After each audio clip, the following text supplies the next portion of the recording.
చేయి నొప్పి వస్తుంది అంటే, కాలు నొప్పి వస్తుందంటే, ఇంటికి వెళ్తారంటే, మమ్మీ వచ్చిందంటే,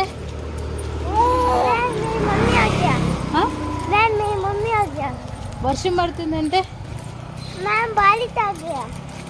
ఓకే మేము షాపింగ్ వెళ్తున్నాము అంటే,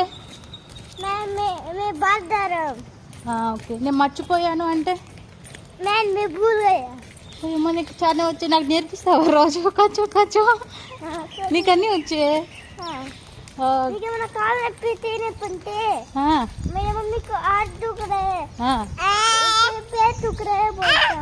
ఓకే. పేడ్ అంటే కాలా?